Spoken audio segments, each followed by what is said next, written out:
moçada que gosta de agricultura, que gosta do manejo. Então estou aqui na estação da Terrena, né, 2021. Em função da pandemia aí, não tivemos a condição de fazer nenhum trabalho mais de extensão, mas a gente aproveita o que foi feito aqui, todo ano a gente faz a questão do conhecimento, aprimorar o conhecimento. Então, e aqui nós vamos fazer agora uma série de curtos vídeos sobre planta de cobertura, dando andamento aí ao que já tinha sido feito no passado, né? Mostrando aí algumas opções que nós temos aqui no Cerrado para poder fazer tanto no verão quanto no inverno. Aqui tudo que vocês vão ver foi plantado final de março, em abril, até o dia 10 de abril. Então foi um pouquinho já fora da janela, mas conseguimos o desenvolvimento ainda interessante nessa área nossa, com o auxílio, claro, aí um pouco aí da irrigação, para a gente aproveitar o máximo do que tem disponível. Então, à medida que eu for falando de algumas plantas de cobertura, vai aparecer também algumas informações por escrito, porque às vezes a gente esquece aqui no momento, e a gente vai complementar depois na edição aí com as características das variedades por escrito também. Ok? Então vamos lá. Então nós estamos aqui na estação, estabelecemos aqui uma série de plantas de cobertura, entre elas o trigo morisco. O trigo morisco é essa planta que tem, apesar do nome, não tem nada a ver com trigo, né? Ela é uma poligonácea e tem recebe o nome de trigo sarraceno por conta aí de se poder fazer farinha com essa semente, uma farinha sem glúten como benefício para aqueles que têm algum problema com glúten, porém não tem nada a ver com trigo, né? Até para começar aqui pela semente, vocês viram que é uma semente bem diferente. E a grande vantagem dela é a questão do estabelecimento muito rápido. Ela é uma planta rápida. Estão vendo? Ela já fecha totalmente o solo e já consegue proteger aí as questões aí que acontecem na superfície do solo, respiração, melhoria da questão aí de economia de água, enfim, controle de erva daninha, supressão de erva daninha, ela já faz tudo isso aí com muita eficiência. Ela tem uma outra questão que é muito importante ser dita, apesar de ainda ser talvez pouco pesquisado, mas é de disponibilizar ou melhorar a disponibilidade de fósforo em função dos resultados que ela faz na raiz, né? Ela consegue solubilizar e melhora muito a disponibilidade, ou tende a melhorar a disponibilidade de fósforo, apesar do que são poucos os trabalhos ainda que conseguem demonstrar isso. Por ser uma planta vigorosa, e também em função aí dessa quantidade enorme de flor, ela favorece muito a questão do ambiente, questão ecológica, com essa melhoria aí ter a abelha aí para poder fazer seu processo polinizador, tanto nela mesma quanto em outras plantas ao redor. Um problema que ela tem, né? Não é nem problema, mas é a questão do ciclo e do tipo de talo que ela tem, que é um talo muito sensível, não é um talo tão fibroso, tão forte. Quando há, igual houve aqui, na hora que ela chega mais no final do ciclo, ela acama totalmente, que ela não vai aguentar o vento. Então pode atrapalhar para quem queira colher e também pode praticamente atrapalhar um pouco o manejo de tudo isso.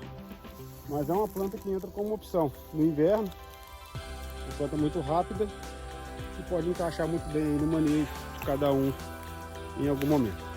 Aqui na estação nós também plantamos o nabo forrageiro, né? Aqui já estão vendo no estágio final, já acamou, mas lá de trás lá nós percebemos que ele também tem, da mesma forma que o trigo morisco, um aspecto de fechar a área muito cedo, então uma planta de vigor alto para poder estabelecer. Isso ajuda na supressão de erva daninha, né? E o que a gente vê aqui é que realmente tem quase nada de erva daninha que apareceu, né? É uma planta recicladora. Muitos têm medo dela porque diz que vira praga depois na área, mas se a gente pensar bem, talvez essa é uma praga ainda melhor do que o picão, do que um monte de outra planta aí com dificuldade de controle. Então às vezes é melhor ter uma praga que tem praga, né? Uma planta de cobertura que tem esses aspectos positivos aí de reciclar, dito como descompactadora e supressora de alguns patógenos. Mas nós estabelecemos ela aqui, tivemos essa questão de visualizar aí o rápido desenvolvimento dela. É uma questão de florada muito intensa que ajuda na questão de ecologia, porém na questão de descompactação e crescimento radicular nós não tivemos tanto êxito nessa primeira safra. O solo estava um pouco duro, nós até passamos uma gradinha para poder incorporar essa semente, para melhorar, mas nas condições que nós avaliamos aqui, quando a gente pode ver, né, o sistema radicular da planta que desenvolveu bem, praticamente ela encontrou um ambiente bom, ela conseguiu desenvolver uma raiz pivotante agressiva. Só que onde ela encontra resistência, ainda ela tem muita dificuldade, igual encontrou aqui. Então é uma planta talvez para a gente usar em mix com outras, né, aqui, braquiária, milheto, enfim, outras plantas que podem agregar aí no mix com o nabo. Talvez seja interessante trabalhar. Aqui ao fundo é o crambe, que já está na fase final, mas ele tem também uma questão de estabelecimento rápido, né? Tem as questões que pode ser usado na indústria. Existem contratos para a produção de semente do crambe, do grão do crambe aqui. Então é uma planta de cobertura também, né? Tem um fechamento rápido, como eu disse, tem um bom controle, supressão de erva daninha. Entra como opção de inverno, muito tolerante aí à seca, aguenta bem, então é uma opção interessante aí para o inverno. Aqui ao fundo, a aveia preta, né? Nós plantamos também a aveia branca aqui para a gente avaliar.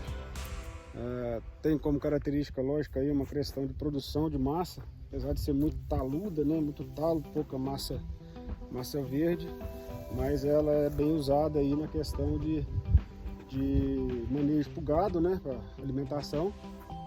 Tem as características de um início meio lento, né? Que pode vir a dar um pouco mais de ervas no começo, mas depois ela produz uma quantidade e sobressai muito no crescimento horizontal aí, que ela acaba dominando as ervas daninhas também.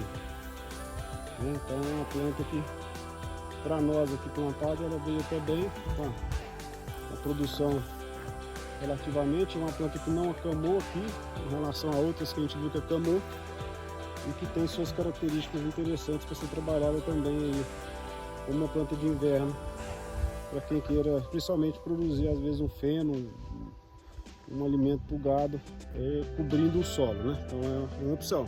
O milheto, espetacular, planta de cobertura, produção de massa, reciclagem.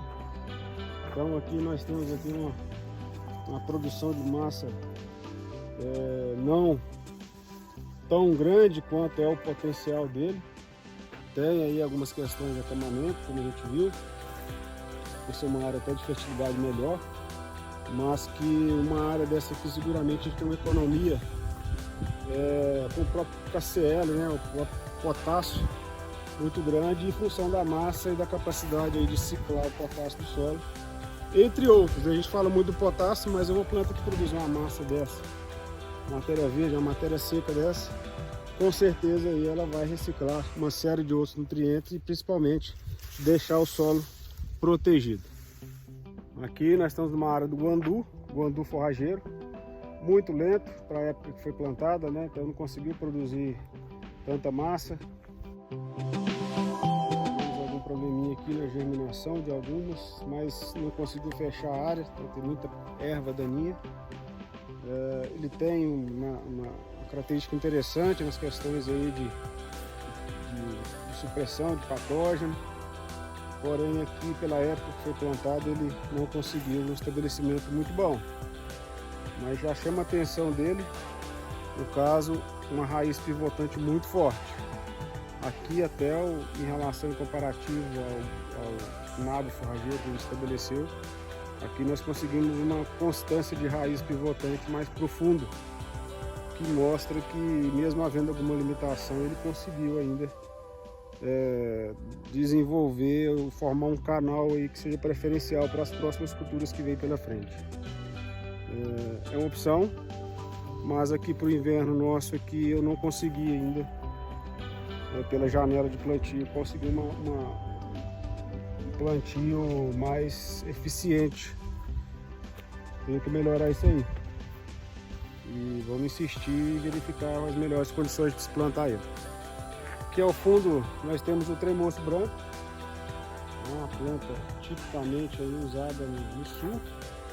Essa foi bem, apesar de ter sido um pouco lenta no começo, característica dela.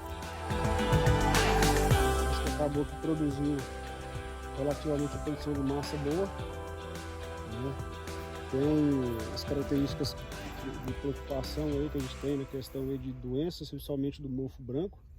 Mas aqui é uma área isenta de mofo, com um enraizamento muito interessante. Vou arrancar uma planta aqui, pra vocês terem ideia como é que é a produção de raiz dela. Então ela tem um poder alto aí de pivotante forte, ciclagem de nitrogênio interessante. Então é uma opção sim para a gente fazer uma rotação para melhorar a questão ecológica do solo e melhoria da qualidade do solo. É uma opção sim, tá? Como outras características que ela tem importantes, isso soma para as nossas áreas aí de inverno.